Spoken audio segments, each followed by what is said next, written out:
Bueno, buenas tardes a todos ustedes. Siendo las 6:30 en punto, vamos a iniciar esta conferencia que forma parte de las actividades del Seminario Universitario de Gobernabilidad y Fiscalización, el SUG, que depende de la Secretaría de Desarrollo Institucional de la UNAM y tiene su sede permanente en la Facultad de Contaduría y Administración. Así es que nos complace mucho estar aquí reunidos de manera presencial en el auditorio Arturo Lizundia Charles de la División de Posgrado de la Facultad de Contaduría y Administración, y también es un gusto poder saludar a quienes vía Zoom estarán presentes por vía remota. Muchas gracias a todos por su presencia. En esta ocasión nos adentraremos en el patrimonio arquitectónico de la UNAM, de nuestra universidad, que además de ser importante tanto en cantidad como en el valor histórico e identidad que tiene, requiere de acciones de conservación y cuidado, intervenciones que materializan la gestión, la gobernabilidad de nuestra máxima casa de estudio para hacerlas posibles y, por supuesto, toda la parte técnica de la que el doctor Javier Cortés Rocha nos platicará. Ahora le pido al doctor Alfredo Adam, coordinador de nuestro seminario, nos dirija unas palabras. Por favor, doctor. Buenas tardes a todos ustedes. Y la verdad nos da mucho gusto poder tener casa llena y una conferencia interesantísima sobre la conservación del patrimonio arquitectónico de la universidad. Y bueno, les damos la más cordial bienvenida a esta conferencia en donde tenemos como invitado a un ilustre académico, profesor emérito y exdirector de la Facultad de Arquitectura de esta universidad, el doctor Javier Cortés Rocha. Lo podemos recibir con un aplauso, sería muy bueno. Gracias, Javier.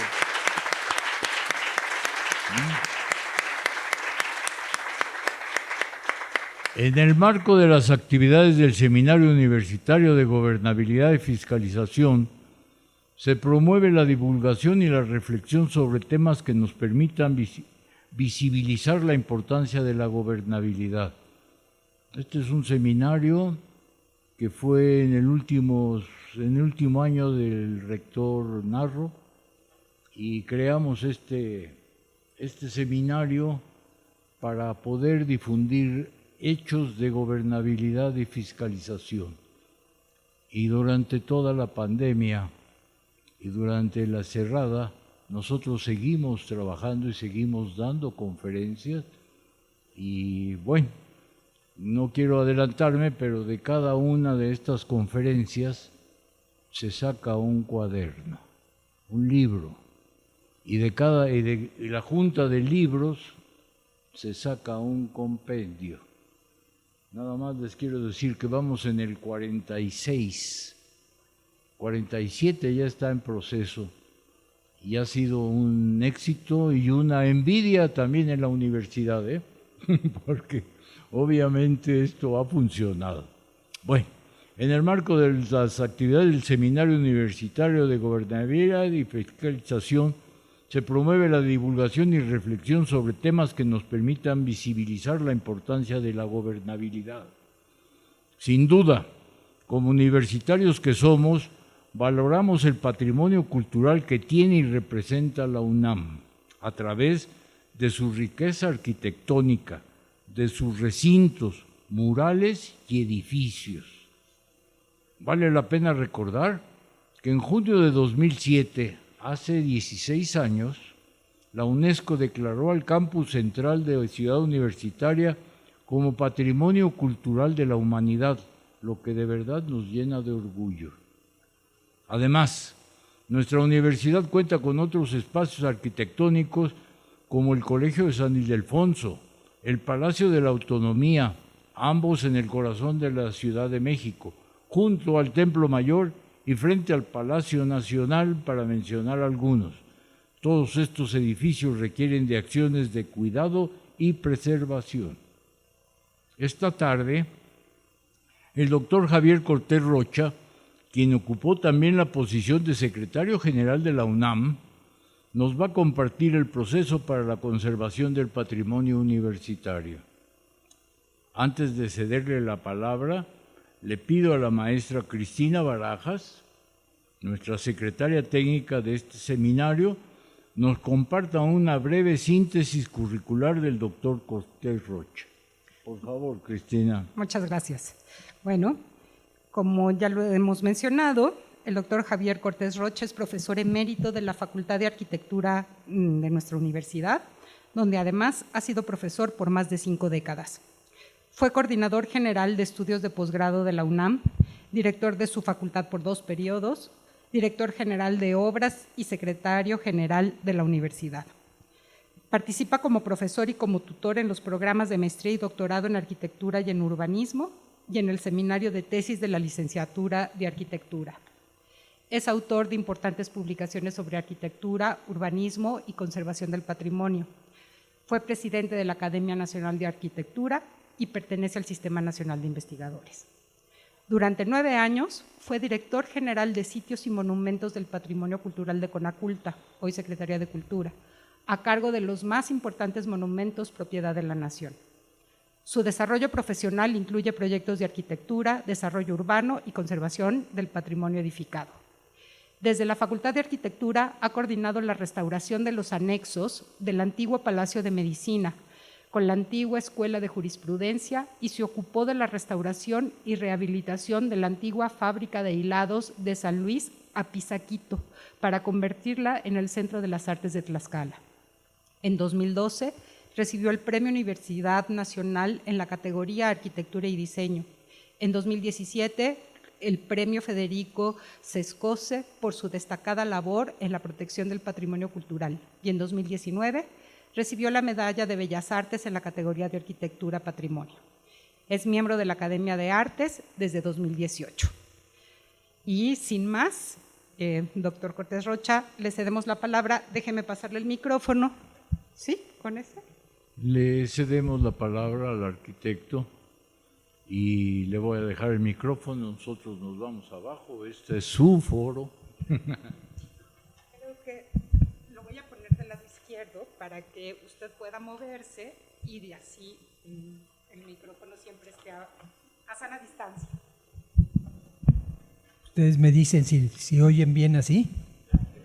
Bueno, pues yo agradezco mucho la invitación del doctor Alfredo Adam, con quien me une una larga amistad por nuestra coincidencia en la universidad, y que hoy pues me ha invitado, y yo estoy muy contento de que así haya sido, al Seminario de Gobernabilidad y Fiscalización que él dirige tan atinadamente y con tanta convicción como ya se los ha explicado.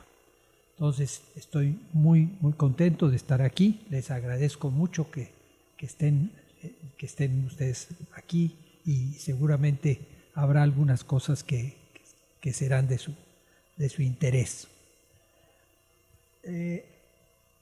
La que sigue, por favor. ¿Qué pasa? Bueno, me voy a permitir aclarar algunos conceptos, o precisar algunos conceptos que probablemente ustedes ya manejan, pero para que estemos hablando el mismo lenguaje. Patrimonio es aquello que heredamos, que ya estaba aquí cuando nosotros llegamos, y que se incrementa, se enriquece con lo que nosotros hacemos. Hay una división convencional de patrimonio tangible y patrimonio intangible. Patrimonio tangible son aquellas cosas que nosotros podemos tocar, y patrimonio como una escultura, como un monumento, como la fachada de un edificio. Eso es tangible, se puede tocar. Y patrimonio intangible son las cosas que no necesariamente tienen una propiedad física. Por ejemplo, la receta de los chiles en nogada, pues es parte del patrimonio intangible, ¿verdad? La música del huapango de Moncayo, pues es parte del patrimonio intangible. Entonces, esas son un poco las divisiones. Y desde luego nuestro tema va a ser el patrimonio tangible. Ahora bien, la UNESCO, por iniciativa de varios países, hace unos años, en 1972, decidió que había una serie de elementos del patrimonio del mundo que valía la pena que tuvieran una protección especial. Y entonces se estableció lo que se llama la lista del patrimonio mundial, en la cual están elementos que tienen realmente un valor universal, excepcional, y que tienen una integridad y que tienen una autenticidad. O sea, valor universal, excepcional, integridad y autenticidad. Y entonces, pues ahí se inscriben los monumentos, las catedrales o los elementos del patrimonio natural también entran en estas categorías. Entonces, nosotros vamos a estar hablando de patrimonio. Y, por cierto, como ya se dijo, la ciudad universitaria está inscrita en la lista del patrimonio mundial como uno de los elementos más importantes desde luego de nuestro país, pero de todo el mundo, la ciudad universitaria. Pero también el centro histórico de la Ciudad de México es parte del patrimonio mundial. Y entonces los edificios antiguos de la universidad que están en el centro histórico también son parte del patrimonio mundial. Bien, la que sigue, por favor. Bien, el elemento que coordina y que sirve de fundamento para la protección del patrimonio en el ámbito nacional es la Ley de Monumentos Arqueológicos, Artísticos e Históricos, que es una ley federal, que es una ley que funciona para todo el país y que tiene además su reglamento. Y en esa ley se dividen los monumentos en tres, según la época. Monumentos arqueológicos, los que son anteriores a la llegada de los españoles. Monumentos históricos, desde que llegaron los españoles hasta el siglo XX, hasta principios del siglo XX.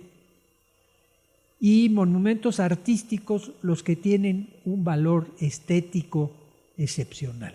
Entonces, esa es una división convencional, pues, que se ha hecho y que ha funcionado. Y en el ámbito internacional existe la Convención para la Protección del Patrimonio Mundial, que ya hablábamos, que es la que lleva la lista del patrimonio mundial. La que sigue, por favor. Ahora, ¿quién vigila la conservación del patrimonio? Bueno, pues hay dos institutos. El Instituto Nacional de Antropología e Historia, que atiende lo arqueológico y lo histórico, y el Instituto Nacional de Bellas Artes y Literatura, que atiende lo artístico. En el caso de la UNAM, en el año 2016 se creó el Comité de Análisis para las Intervenciones Urbanas, Arquitectónicas y de las Ingenierías en el campus Ciudad Universitaria y los otros campus de la UNAM. O sea, es un órgano de reciente creación para cuidarle las manos a los universitarios y que no hagan barbaridades. Bien, ese es un órgano local. La que sigue, por favor. Ahora, La Ley de Bienes Nacionales establece que los que son responsables, los propietarios o los usuarios de los bienes declarados monumentos, de su conservación y restauración, en el caso que se tenga que hacer alguna intervención, se tiene que pedir una autorización a los institutos de los que ya hablamos. O sea, una asociación religiosa que tiene a su cargo una iglesia, pues es responsable de que ese edificio esté en buen estado, que no se tapen las bajadas de agua, en fin, y si hace falta una intervención mayor, pues entonces tiene que pedir la asesoría del instituto correspondiente. La que sigue, por favor. Bien, ahora, hoy vamos a hablar de la conservación del patrimonio inmueble de la universidad. La institución, desde luego, se hace cargo de manera muy responsable del mantenimiento y la conservación con los recursos de un fondo etiquetado para el mantenimiento mayor y conservación del patrimonio inmobiliario universitario, que conoce muy bien el doctor Adam de cuando fue miembro del patronato. Entonces, existe ese fondo para atender el mantenimiento mayor, que no son recursos presupuestales, sino son recursos que la propia universidad ha generado. Entonces, con eso, cuando hace falta atender uno de los grandes edificios, de los valiosísimos edificios que tiene la universidad, pues de ahí se toman los recursos. Y se ejercen a través de la Dirección General de Patrimonio Universitario y lo ejecuta la Dirección de Obras de la Universidad. La que sigue, por favor. Bien, ahora vamos a hablar del patrimonio monumental de la UNAM en el centro histórico. La que sigue. Aquí tienen ustedes un mapa, un plano del centro de la Ciudad de México,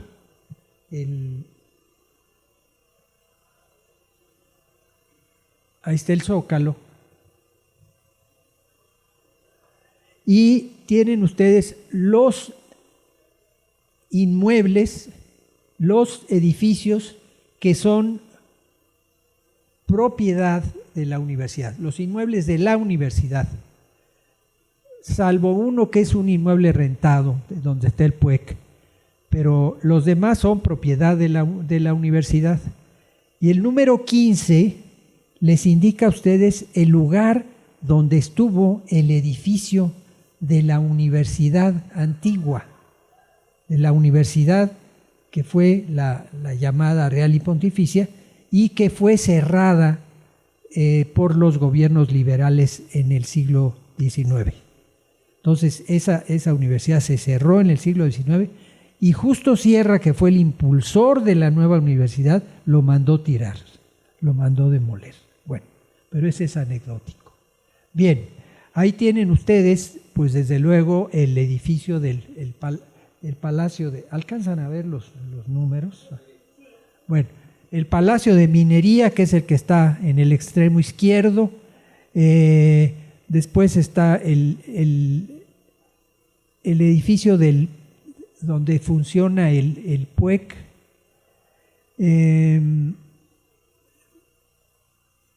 La antigua Escuela de Economía. El 4 es el Palacio de Medicina. Y así vamos recorriendo los grandes, unos edificios más grandes que otros. Está la Academia de San Carlos, es el número 13, por ejemplo. El 14 es San Agustín, que va a ser el Museo Universitario de San Agustín. Y así como eso hay 13 edificios propiedad de la universidad, que son 3 edificios valiosísimos, algunos verdaderamente extraordinarios. Vamos a ver ejemplos. Vamos con la que sigue, por favor. Bien.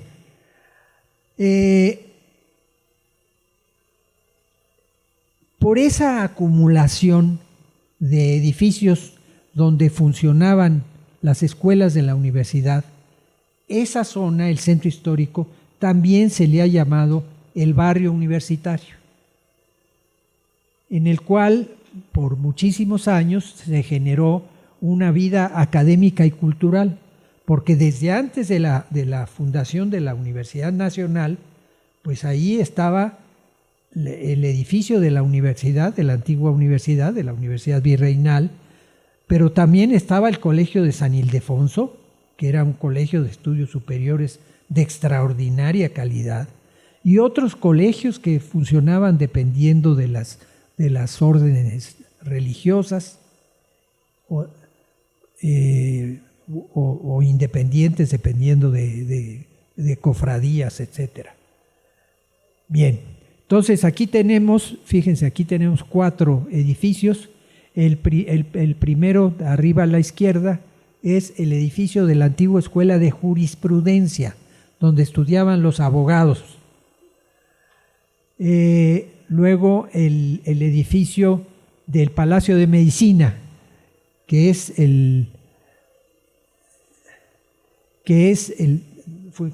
de la Facultad de Medicina, que compraron los médicos en el siglo XIX, cuando dejó de ser lo que era originalmente, que era el edificio sede de la Inquisición, el edificio del Tribunal de la Inquisición.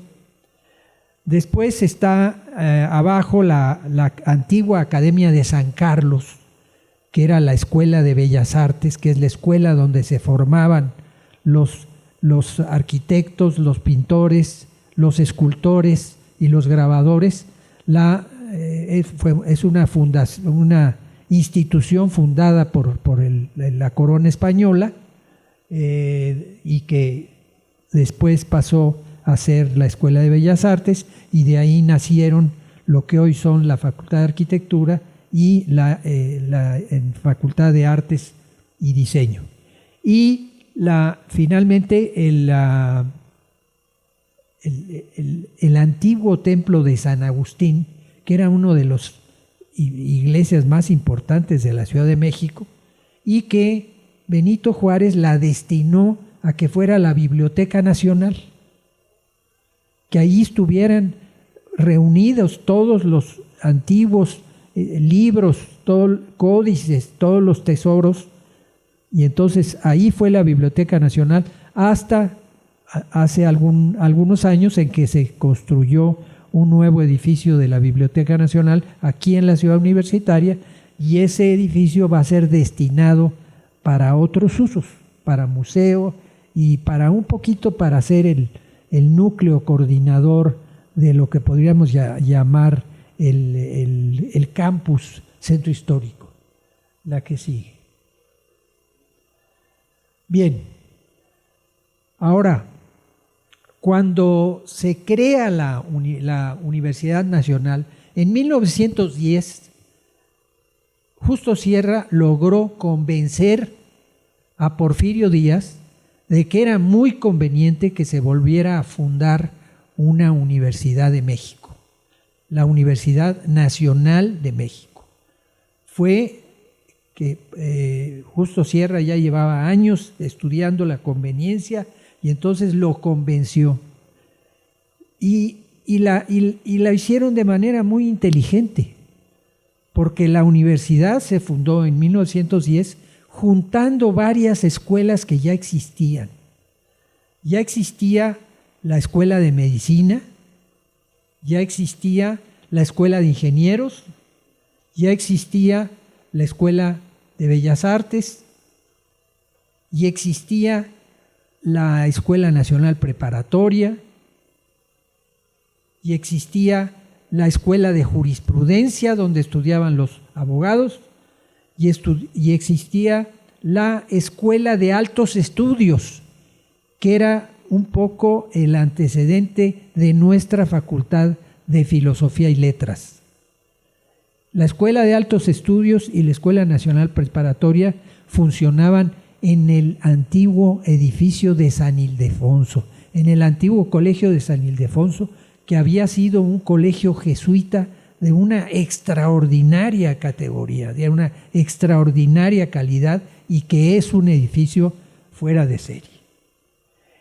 Pero la existencia de todas estas escuelas, con los estudiantes, con los profesores, con los trabajadores de las escuelas, pues hacía que hubiera una clientela extraordinaria para librerías, para restaurantes, para cantinas, para cines, etc. O sea, tenía una vida comercial y cultural extraordinaria la zona donde estaban ubicadas las escuelas de la universidad. Hay que decir que la universidad, como que en toda su historia, desde el siglo XVI, como que ha recibido ha sido siempre un proyecto nacional. La universidad ha sido un proyecto nacional. Y ha sido una institución que ha recibido fuertes apoyos, fuertes influjos en varios momentos de su historia. Primero cuando se funda, luego cuando se fundan las otras instituciones como el Tribunal de Minería, como la Academia de San Carlos, como el Jardín Botánico, etc. El escudo antiguo de la universidad tiene una leyenda, un lema que dice: Alma Mexicanensis Universitas Manu Regia Condita. Quiere decir, la Universidad de México fundada por mano regia, fundada por la mano del rey. Y sí, fue fundada por la mano del rey, dotada por la mano del rey, pero en las otras épocas, como vamos a ver, también ha habido un impulso decidido de la nación en favor de la universidad, como cuando en 1910 se crea la Universidad de México. Porfirio Díaz crea la Universidad Nacional de México.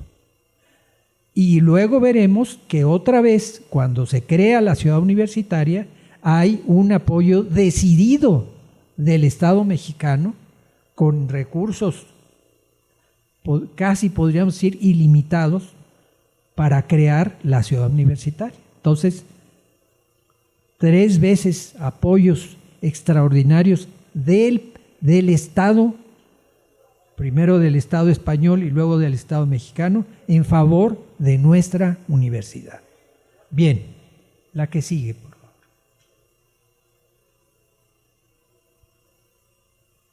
La que sigue, por favor.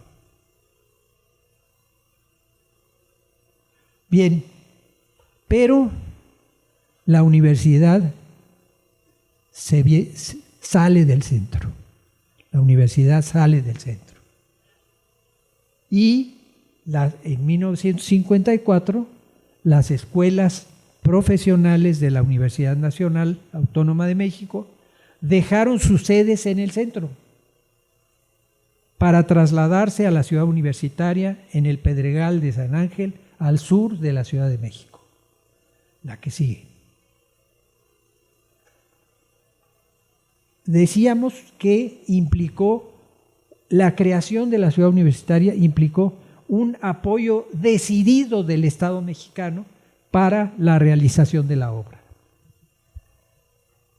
Que desde la rectoría de Gustavo Vaz, desde que fue Gustavo Vaz el rector, se empezó a pensar que hacía falta un campus nuevo fuera del centro de la ciudad, y poco a poco se fue gestando el asunto. En 1943, el rector Rodolfo Brito Fouché seleccionó los terrenos donde iba a estar construida la ciudad universitaria. En 1945, el presidente Manuel Ávila Camacho realizó la expropiación de los terrenos. Aquí había 4 ejidos muy pobres porque realmente era pura piedra, pero se expropiaron esos ejidos para la creación de la gran ciudad universitaria, con más de 700 hectáreas. En 1948 empezaron los trabajos. La que sigue. Y el que le metió todo el impulso y todo el presupuesto fue el presidente Miguel Alemán. Miguel Alemán, con un coordinador de la obra, un gran coordinador, que fue el arquitecto Carlos Lazo. Y entonces, en 1950 se pone la primera piedra. De 1950 a 1952 hay una actividad febril, una actividad extraordinaria de construcción. Se crean las constructoras que luego serían muy importantes y empiezan a salir todos los edificios prácticamente al mismo tiempo. Se genera una industria de la construcción inédita para construir, para fabricar los materiales con los que se iban a construir los muros de los edificios, las ventanas, etcétera, etcétera. De 1950 a 1952, fíjense, 2 años. Bien, entonces Miguel Alemán ya se va, ya acabó, y entonces, como no la puede inaugurar porque todavía no está terminada, entonces se inventan una ceremonia de dedicación, dedicar la ciudad universitaria, que es un poco su despedida como presidente. Entregar la obra ya casi terminada, pero no terminada todavía. Entonces, en 1954 ya los edificios están en condiciones de ocuparse y entonces empiezan clases en 1954. La mayor parte de las escuelas empiezan con el primer año. El grupo de primer año llega al edificio nuevo. Solamente la Escuela Nacional de Arquitectura se muda completita. Bien, la que sigue. Pero ¿qué pasa en el centro? ¿Qué pasa en el centro? La que sigue. Bueno, pues en el centro pierde una savia vital.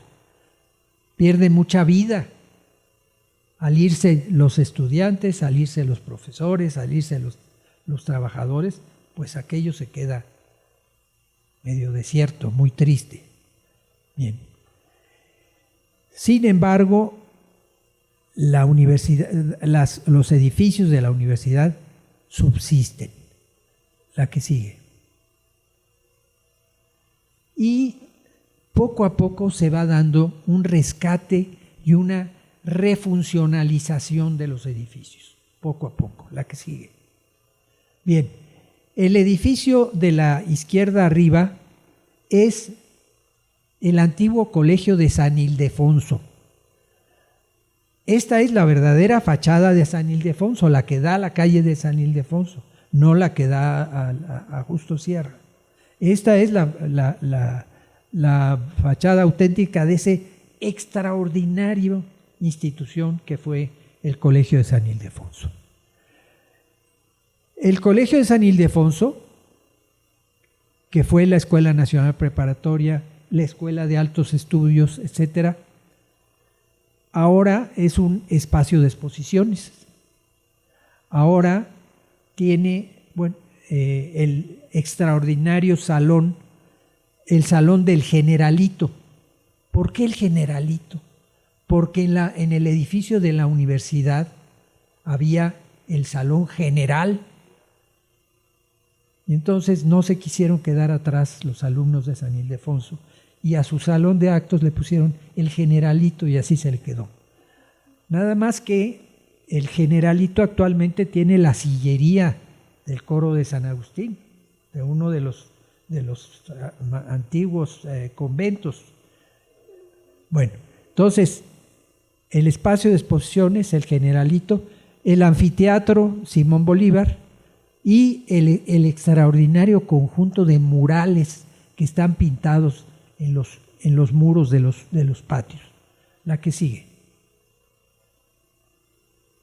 Bien, el Palacio de Medicina. El Palacio de Medicina es otro edificio extraordinario. Les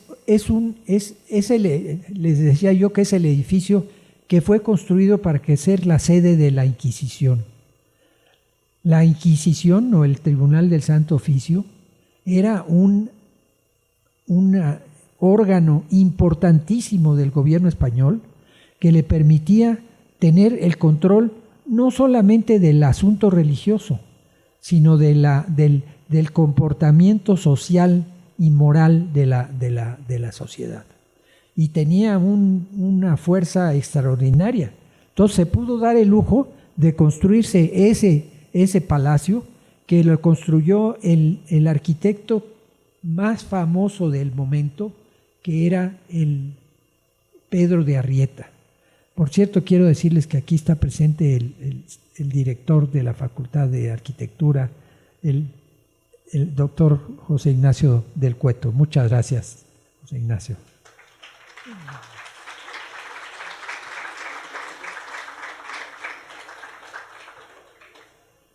Bien, entonces decíamos que los edificios han ido adquiriendo nueva vida.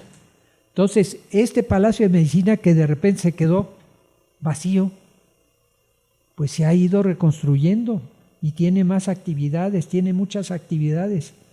Ahí sesiona el Consejo Universitario, ahí se hacen grandes ceremonias. Es uno de los edificios más importantes de la universidad. Funciona ahí el Museo de la Medicina. Tiene salones muy importantes. La que sigue, por favor. Bueno, aquí tienen ustedes la sede del Consejo Universitario, en la parte izquierda, el Museo de Historia de la Medicina y el patio principal, la que sigue. Bueno, y otro gran edificio, orgullo de la universidad, el Real Seminario de Minas. O sea, en el siglo XVIII se fundaron muchas instituciones.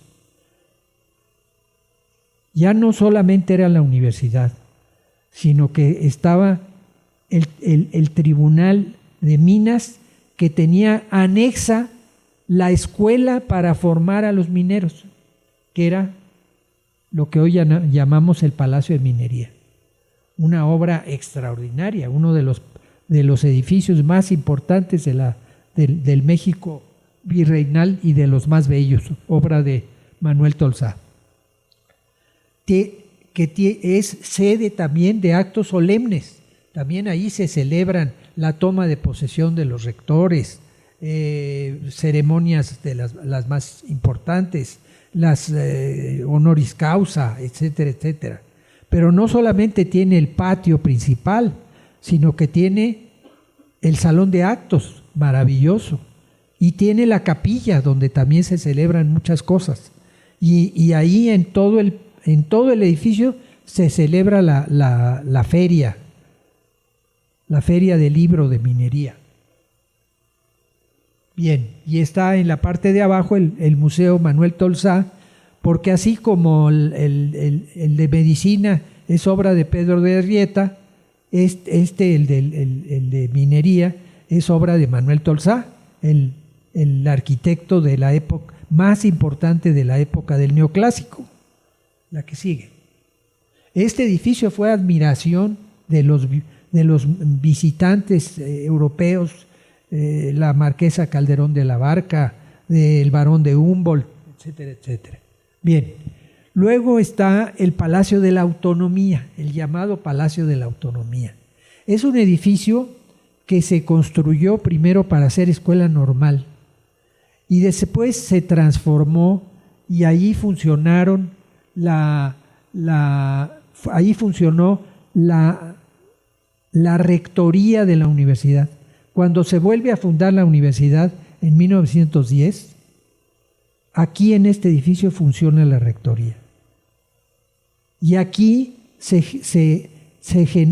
gestó el tema de la autonomía de la universidad. Bien, y hay el Museo de la Autonomía Universitaria, el Paraninfo. Como fue escuela de odontología también, pues entonces ahí los odontólogos tienen un espacio. La que sigue. Bien, después hay otros menos conocidos, pero lo que era la capilla, la iglesia del Colegio Máximo de San Pedro y San Pablo, que también era un colegio de estudios superiores de los jesuitas, del conjunto de los jesuitas, pues entonces en ese espacio, en ese edificio, se funciona actualmente el Museo de las Constituciones, porque ahí se juró la última Constitución, la que sigue. Y la Academia de San Carlos, de la que los arquitectos y los artistas plásticos estamos muy orgullosos, porque es la cuna de nuestras profesiones. La fachada es una fachada italianizante que se modificó, porque era de origen ese edificio era un hospital para atender las enfermedades venéreas, un hospital fundado por el primer obispo, por Fray Juan de Zumárraga. Pero después, en cierto momento, dijeron, no, pues mejor vamos a darle otro uso. Y entonces se adaptó para la Academia de San Carlos. Primero lo llevaban puros profesores españoles, pero después de la independencia empezaron a venir muchos de otros lados, particularmente italianos, profesores italianos. Y también se trajo un director italiano. Buscaron quién es el mejor director que podemos traer a dirigir la Academia de San Carlos. Y buscaron a un arquitecto, ingeniero y arqueólogo que estaba de director en Milán, Javier Cavallari, y se lo trajeron. Y Cavallari diseñó esta fachada italianizante y también diseñó o rediseñó el interior de la academia. Bueno, aquí cuando se funda la academia no es nomás decir empiecen a dar clases, sino que se traen una colección de copias en yeso de las más famosas esculturas de toda la historia, de las esculturas que estaban en el Vaticano, de las esculturas que estaban en Nápoles, de las esculturas que estaban en otras ciudades, de las mejores esculturas griegas y romanas que se consideraba que era lo que había que copiar, no más eso. Y se traen esas esculturas. Y esas esculturas las pueden ustedes ver en el patio de la Academia de San Carlos. Bien, entonces la Academia sigue teniendo vida, tiene las colecciones de esculturas, de numismática, de grabados, tiene una biblioteca y es campus de la Facultad de Artes y Diseño. La Facultad de Artes y Diseño está en Xochimilco, pero tiene en el centro de la ciudad su casa matriz, que es la Academia de San Carlos. Y la Facultad de Arquitectura también tiene una parte de ese edificio de la Academia de San Carlos, la que sigue. Bien, la antigua Biblioteca Nacional, el Centro San Agustín, que ha estado en en trabajos de consolidación porque tuvo problemas estructurales muy serios. Fue la Biblioteca Nacional y se pensaría que ahí funcione una parte de la divulgación de las humanidades y otras cuestiones vinculadas con el área de coordinación de humanidades. La que sigue. Bien, ahora vamos a ver tres intervenciones que yo he tenido el privilegio de coordinar. Dos de ellas en el antiguo Palacio de Medicina y otra más en la antigua Escuela Nacional de Jurisprudencia. Vamos a verlas rapidito porque ya se ve. ¿Qué tanto tiempo? Bueno, entonces vamos primero con los anexos de la calle de la Perpetua. Se llamaba la calle de la Perpetua porque ahí estaba la cárcel perpetua, porque los que metían a la cárcel de la Inquisición no salían nunca.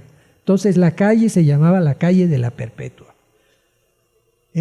Parte del antiguo Palacio de Medicina, la que sigue. Bien, uno de los edificios históricos más importantes del patrimonio de la universidad, la que sigue. El patio es, para mi gusto, el mejor patio de la época virreinal. Y tiene una pequeña trampa. Como el arquitecto no quería que diera a ninguna de las dos calles, porque de un lado veía un convento de monjas y del otro lado veía al cementerio de los dominicos, entonces dijo, yo quiero que la entrada sea por la esquina. Y entonces hizo la entrada por la esquina en un corte, lo que se llama pancupé o chaflán. Ese es el que están viendo ahí en la parte de abajo. Pero además, para que entrara sin ningún problema, hizo una trampa y suprimió la columna de la esquina, haciendo unos arcos de todo el tamaño. Es una trampa. Pero es una trampa que le da un gran señorío. La que sigue. Bien, aquí ven ustedes el patio, la parte principal del Palacio de Medicina, y ven las dos partes que nos tocó a nosotros restaurar. En verde, la antigua secundaria y el protomedicato, que son los anexos de la calle de la Perpetua. Y en gris, lo que eran las cárceles. Entonces vamos a verlo. La que sigue. Bueno, la antigua escuela secundaria es porque después que se fue la Inquisición, después de que se acabó la Inquisición, dividieron en pedazos el terreno. Una parte la compraron los médicos para hacer la escuela de medicina y otras partes tuvieron otros usos. Una fue una casa elegante y distinguida del siglo XIX, que luego fue convertida en secundaria y por eso se llama la antigua secundaria, y otra fue el tribunal, había sido el tribunal del protomedicato, pero de ese vamos a hablar después. La antigua escuela secundaria. Aquí tienen ustedes cómo nos encontramos el edificio. O sea, era un edificio abandonado, que se estaba cayendo, que ya se había caído alguna parte. La que sigue.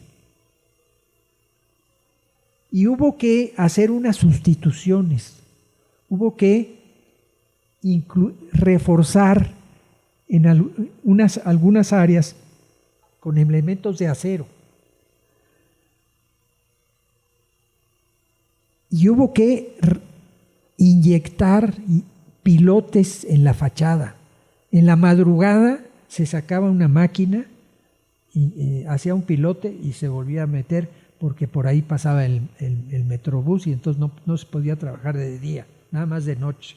Bueno, entonces parte micropilotes, parte intercalar entre las vigas de madera, entre 4 vigas de madera y una metálica. 4 vigas de madera, una metálica. Bien. Y los muros agrietados, pues habría que inyectarlos para consolidarlos. La que sigue.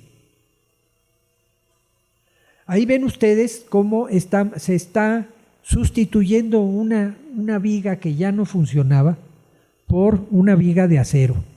Esto, la parte estructural estuvo asesorada por el Instituto de Ingeniería. La que sigue. Aquí está el patio antes de la intervención. El vano grande de la parte de abajo era donde se guardaban los coches, la cochera. Y los de los lados, uno era para los caballos y otro era para la paja. La que sigue. Y esto queda después así, después de la intervención. La que sigue. Había una parte que estaba totalmente con elementos de refuerzo, porque la columna que estaba ahí estaba tronada, la columna estaba reventada, porque había tenido más dificultad con el suelo. La que sigue. Y aquí está ya el patio restaurado, tal como había sido en el siglo XIX. Mire, fíjense en el piso, fíjense en las carpinterías, fíjense en las columnas. La que sigue. Y esta es la bajada, el final de la escalera, una escalera espléndida, una escalera con peldaños de mármol de Carrara,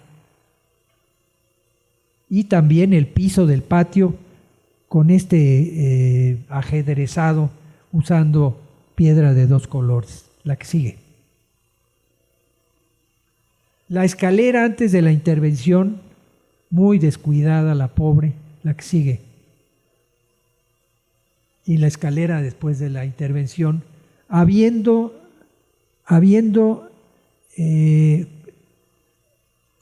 ya podido restaurar la pintura mural. La pintura de la parte de abajo es lo que se llama trampantojos, porque es un engaño. Les da a ustedes la impresión de que tiene volumen y no tiene volumen. Es un artificio. La que sigue. Pero vean ustedes, regrésele por favor. Vean ustedes la calidad del barandal. Y el piso, todo de mármol blanco de Carrara. La que sigue. Y pudimos restaurar algunos de los salones. Este era el antiguo comedor. Y con los sillones antiguos del auditorio se hizo esta aula para cursos especiales. La que sigue. Este es el salón principal antes de la intervención, lo que era la sala principal de la casa. Y ahí les va. La que sigue.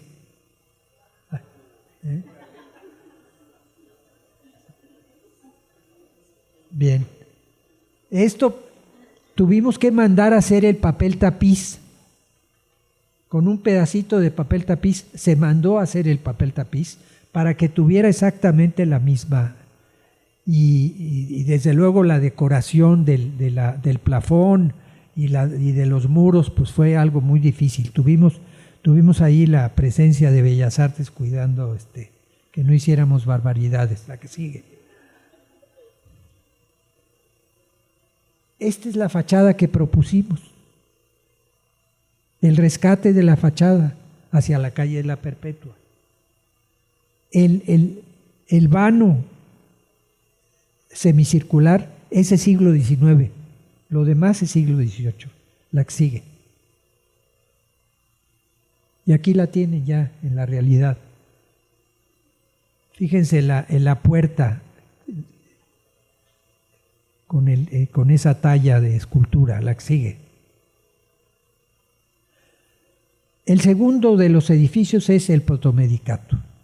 El protomedicato era un tribunal que servía para examinar y certificar a los que querían ser médicos, o los que querían ser boticarios, o los que querían aplicar sanguijuelas, en fin, todo lo relacionado con la ciencia médica se tenían que examinar en el protomedicato, la que sigue. Pero pues estaba en esta triste situación, la que sigue. Este edificio fue de los primeros que tuvieron toma de agua potable y se integraron algunos elementos contemporáneos, pero todavía conserva algunos vestigios como el anillo para amarrar a los caballos. La que sigue. Aquí está el patio antes de la intervención. La que sigue. Y aquí está después de la intervención. La que sigue. El zaguán antes de la intervención. La que sigue. El zaguán después de la intervención. La que sigue. El patio central antes. La que sigue. Y el patio central después. La que sigue.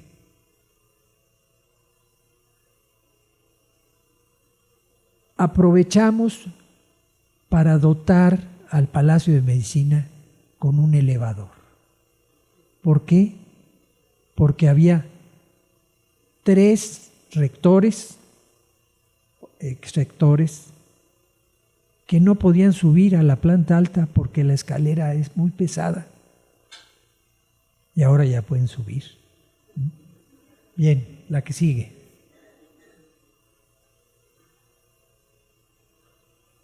El otro edificio son las cárceles de la Inquisición.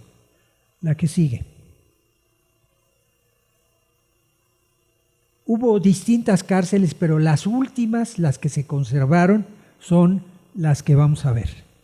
Tienen un patio que está rodeado de celdas y luego un patio de columnas que era un asoleadero y el patio de los aljibes que era donde se donde juntaban el agua. La que sigue. Bien, aquí hubo que consolidar los muros porque estaban agrietados los muros. Hubo que quitar aplanados que ya no funcionaban. La que sigue. Elementos de madera que fue necesario darles tratamiento porque estaban apolillados, porque estaban medio podridos. Y hubo que sacar muestras de los muros para ver de qué estaban hechos y en qué estado estaban. Esos cilindros que ven ustedes a la derecha son muestras. La que sigue. Hubo que habilitar andamios, apuntalamientos, apuntalar las columnas porque había que cambiarles pedazos, había que cambiarles parte a las columnas, partes dañadas. La que sigue. En algunas partes había que poner tensores para que no se nos abrieran los muros mientras trabajábamos. La que sigue. Y en algunos lugares hubo que agregar algunos muros. La que sigue. Pero todavía encontramos algunas ventanas con sus rejas. La que sigue. Bien, esta es bastante, bueno, ahí sí ya está bien. Entonces, aquí, pues hay que decir cómo se van a hacer los pisos, cómo se van a repartir las piezas. Hay que hacer planos muy cuidadosos. La que sigue. Y planos que les dicen a ustedes qué material se tiene que usar en cada parte de los muros. Imagínense ustedes la cantidad de especificaciones que se tuvieron que hacer. O sea, tuvimos ahí un magnífico equipo de restauradores. La que sigue. Aquí está en obra el patio. Ahí ven, es un patio rodeado de arcos. La que sigue. Ahí está en obra. El patio, nosotros lo encontramos, había sido una vecindad con muchas divisiones. La que sigue. Los corredores hubo que cambiar la cubierta. Se volvió a poner con vigas, pero hubo que cambiarlas. La que sigue. Bueno, a ver si se puede enfocar un poco más esta. A ver si se puede enfocar un poco más. Bueno, hubo que hacer un estudio de geometría de los arcos. Cada arco es distinto. Ningún arco tiene la misma geometría que el de junto. Bien, hay arcos de 3 centros, hay arcos de medio punto y arcos, ahí está bien, mire, y dinteles abovedados. La que sigue.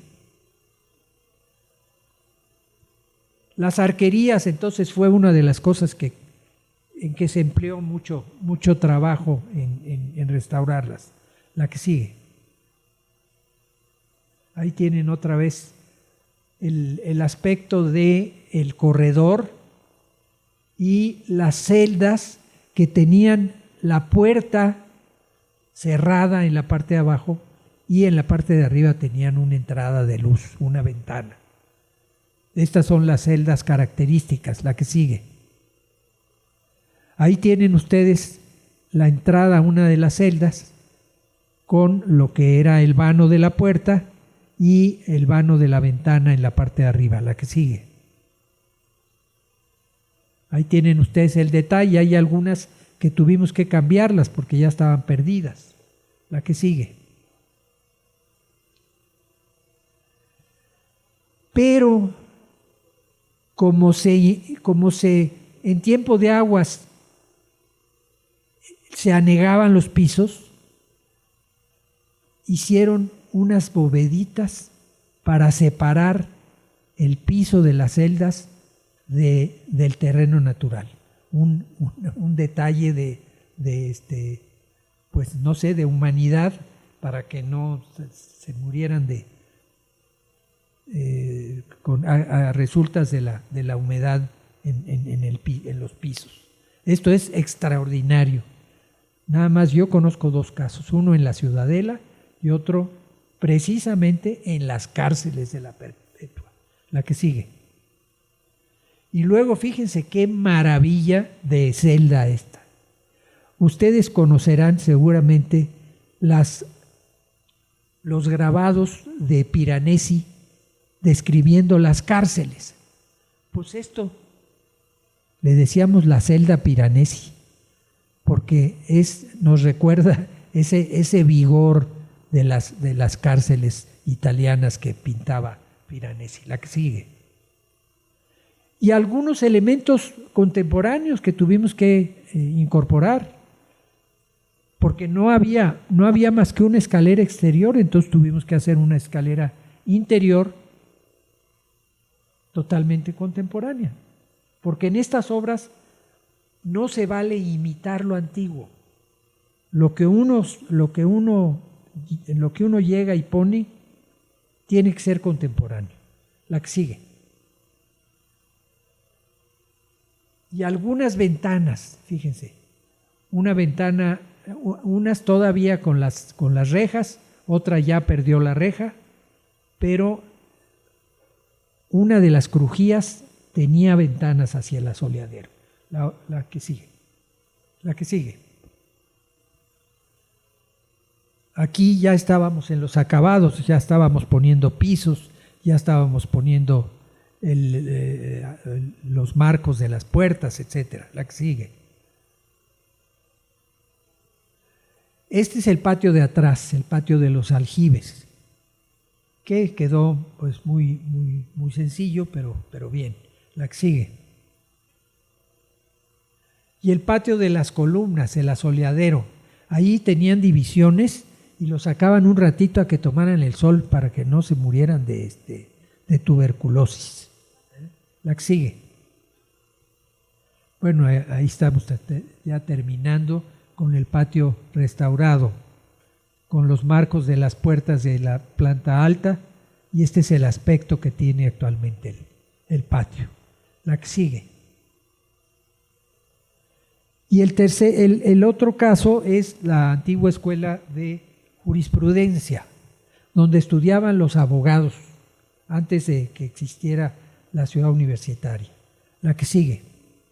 Bueno, ahí tienen ustedes la ubicación. Ahí tienen la ubicación de jurisprudencia, es el número 1, San Ildefonso es el número 2, San Pedro y San Pablo es el número 3, el Centro Cultural de España es el 4, el 5 es el antiguo Palacio de Medicina y el 6 es la zona, el Templo Mayor, la que sigue. Bien, jurisprudencia la hicieron en lo que había sido un convento de monjas. Ustedes recuerdan que en el siglo XIX los gobiernos liberales decidieron que ya no, las congregaciones religiosas no podían tener propiedades y que no podía haber conventos. Y entonces se echaron para afuera a todas las monjas, les quitaron a los monjes sus conventos y los usaron para otras cosas, o los vendieron y se los tiraron. Entonces, bueno, ahí se perdió una buena parte del patrimonio. Entonces, aquí ven ustedes, ahí donde está la torre, era la capilla, la iglesia del antiguo convento de monjas. Y entonces Porfirio Díaz decide que se acondicione el edificio para la escuela de Derecho, para la escuela donde iban a estudiar los abogados. La que sigue. Aquí tienen ustedes el aspecto cuando era de cómo había sido convento. Fíjense ustedes que en la parte de abajo tiene arcos y en la parte de arriba no, son simplemente columnas. Este es el aspecto cuando era convento y que funcionó un tiempo como cuartel. La que sigue. Esto es 1880, la que sigue. Y esto es cuando ya está adaptado para la escuela de jurisprudencia. Esto se lo encargan a un ingeniero militar que era muy bueno, que había construido el faro de Veracruz y muchas cosas en Mérida, el hospital Ojoran y otros edificios muy importantes, y tuvo muy buen tino. Se inspiró en las escuelas equivalentes de Francia. Esto tiene mucho de varias de las escuelas de derecho de Francia. Y fue muy afortunado, con muy buena mano intervino el edificio. La que sigue. Aquí hay planos de cómo era el edificio, con sus columnas, sus corredores, etcétera. La que sigue. Fíjense ustedes qué maravilla, man. Ahí está Porfirio Díaz inaugurando el edificio de la Escuela de Jurisprudencia. Pero no nada más Porfirio Díaz. Lo mero del gobierno de este país. O sea, Porfirio Díaz más las gentes que influían en Porfirio Díaz. Ahí va acompañado de Pablo Macedo, que era un abogado, que era su gran consejero. Porfirio Díaz y Pablo Macedo. Y en la parte y atrasito de ellos vienen José Yves Limantour, que era el secretario de Hacienda, y Justo Sierra, el secretario el ministro de Instrucción Pública. Fíjense qué cuarteto, mano. Y ellos vienen ahí entrando entre dos hileras de soldados para inaugurar el edificio para los abogados, la Escuela de Jurisprudencia, la que sigue. Ahí está la fachada, ahí está el portón, la que sigue. Y aquí está tal como lo transformó el ingeniero Echegaray. Ya no tienen los arcos, ya se simplificó mucho el edificio. Nada más que en los años 90 tuvieron el mal tino de encargarle una obra de transformación a alguien que no tuvo tanto tino como el ingeniero Echegaray. Y fíjense que la parte de la derecha fue construida para hacer una biblioteca. Ustedes dirían que es un barco, ¿verdad? No, era la biblioteca de las constituciones. Bien, entonces eso lo estamos modificando. La que sigue. Bien, este es el estado actual. La verdad es que está en bastante buen estado la fachada, pero de todas maneras se va a pintar con pintura de cal, etc. La que sigue. Aquí tienen ustedes la planta, la parte morada va a ser un auditorio y la parte amarilla va a ser la biblioteca. Y la parte café de la izquierda van a ser una escalera decente y un elevador que no tiene. La que sigue. Bueno, aquí hay un corte que les da a ustedes idea de que que la parte de atrás se está hundiendo más.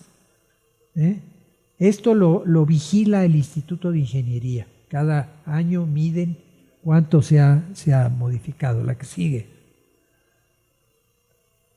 Bien, había partes muy, muy dañadas.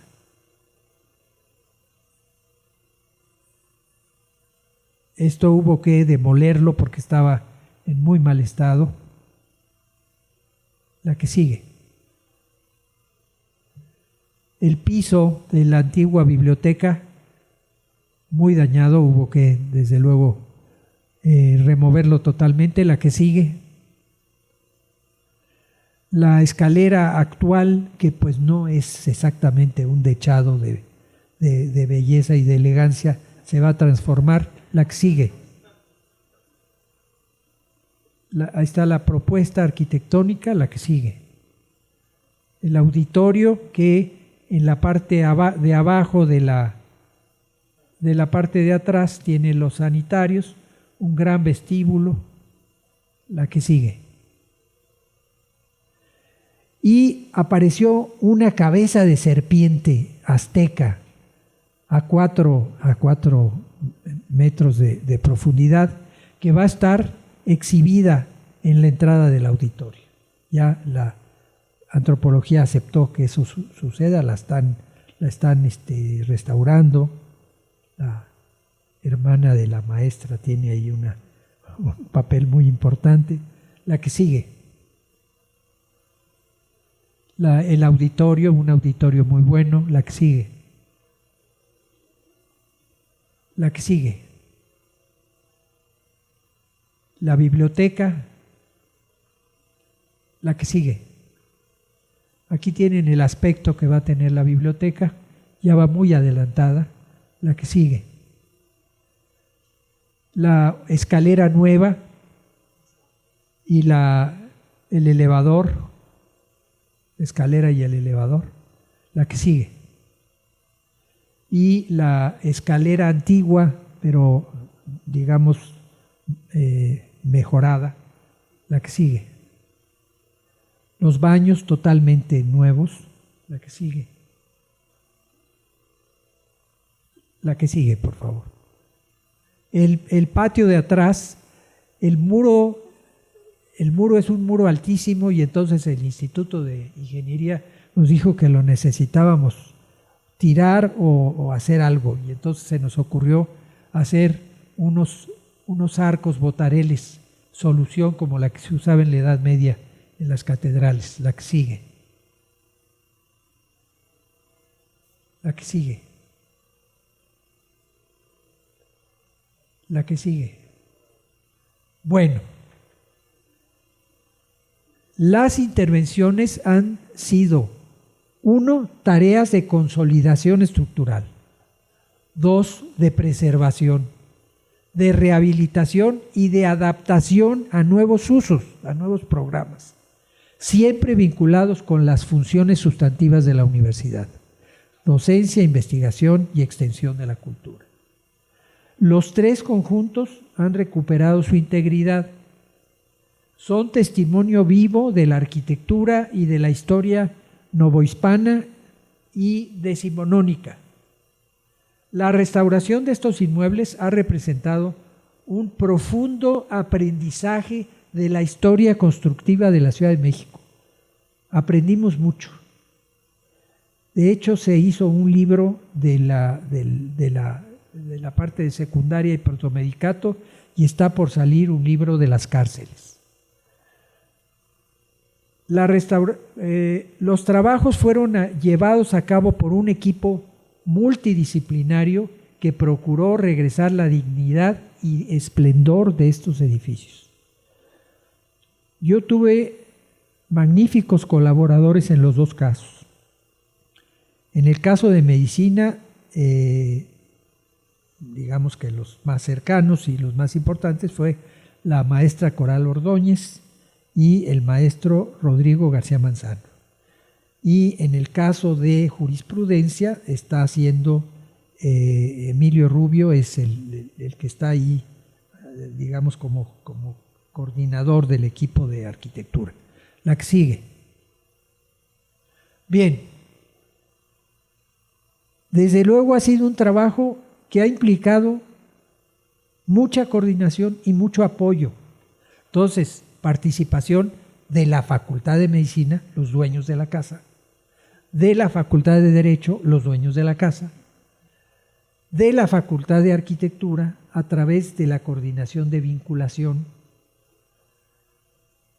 de la Secretaría General de la Universidad; de la Secretaría Administrativa de la Universidad; del Instituto de Ingeniería para la parte estructural; de la Dirección General de Obras y Conservación, que es la que contrata y la que dirige las obras; de la Dirección General de Patrimonio Universitario y del Instituto Nacional de Antropología e Historia, porque de todo tenemos que pedir permiso, pero afortunadamente nos tienen confianza y nos autorizan.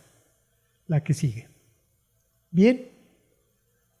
Y ahora quédense ustedes con esta idea.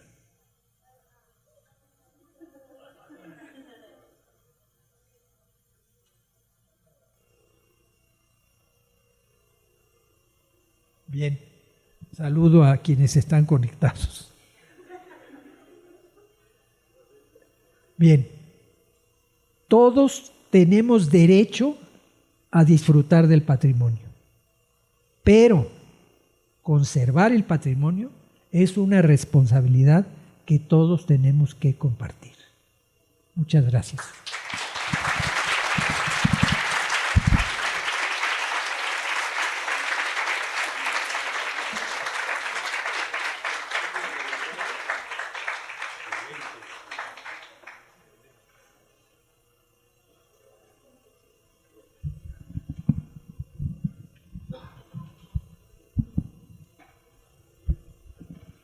De verdad, una presentación excelente, y realmente nos debemos sentir orgullosos, no nomás como el arquitecto, sino también por la universidad.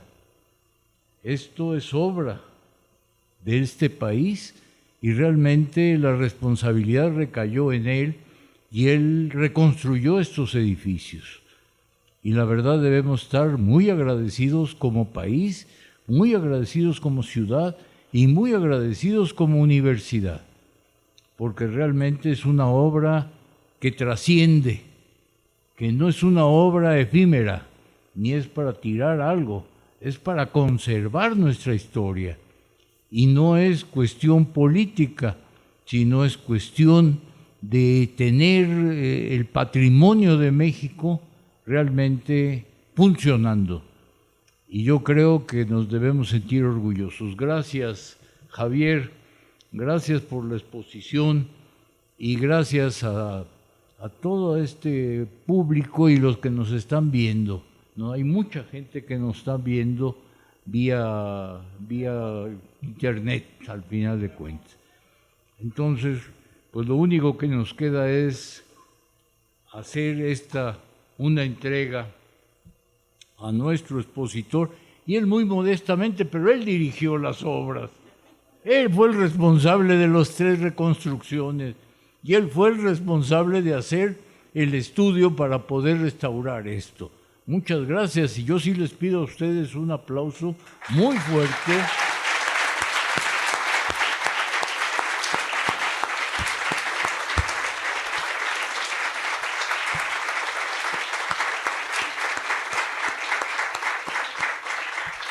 Como universitario, como mexicano, como todo en realidad, debemos de estar orgullosos. Y debemos de estar orgullosos que se presente en nuestra facultad y que se presente en este auditorio y que se presente ante este público aquí y a distancia.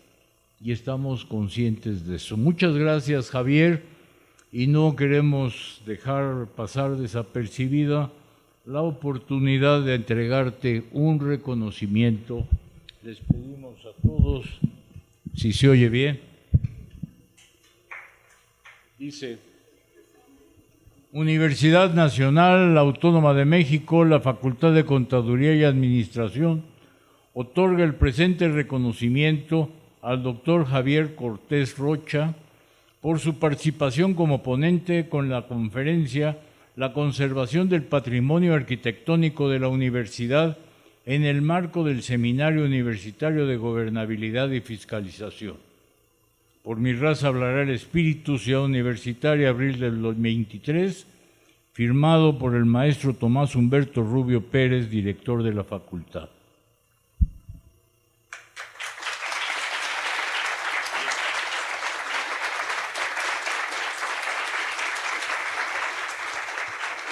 Y también, para que quede como un recuerdo, el póster que hicimos donde se anunció esta conferencia, esta plática, y la verdad nos sentimos de verdad muy orgullosos de haber tenido esta oportunidad, Javier. Aquí está el tuyo, esta es una copia mía. Y como no tenemos, esto lo hacemos como universitarios, y todos ustedes en determinado momento algo aprendemos y algo entendemos de lo que está pasando y de lo que pasa en México. Y no nomás en México, sino en el mundo. Entonces le vamos a entregar un pequeño obsequio, porque tampoco tenemos presupuesto, pero es un obsequio de un libro de pintura rupestre en la península de Baja California. Ojalá sea de tu interés.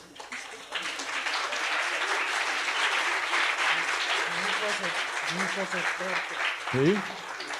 Y también, obviamente, algunos de nuestros cuadernos que próximamente sacaremos, y también en la página de la facultad, en el seminario, va a estar la exposición. O sea, no nomás esto, sino que también va a estar en la exposición en vivo y a todo color. Y esto, escogimos algunos de los libros. ¿Por qué? Por el momento en que estamos viviendo, autonomía universitaria. Hay que estar muy abusados, porque vienen ataques a la universidad y quieren desbaratar la autonomía en alguna forma, y nosotros no nos vamos a dejar. Si es necesario salir a la calle, salimos a la calle. Y si es necesario hacer insultos y mandar cosas, mensajes, los hacemos. Llámense como se llamen, ¿eh? Pero bueno, eso es aparte. Autonomía, escogimos de autonomía universitaria y esta una proyección internacional de una empresa mexicana y uno de los compendios, no sé si ya te lo había entregado, pero cada uno de estos se convierte en un capítulo.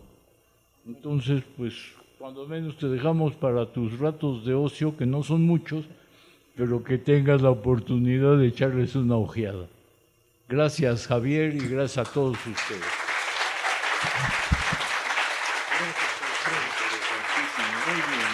Felicidades. ¿Quieres algunos otros libros? No, ya no.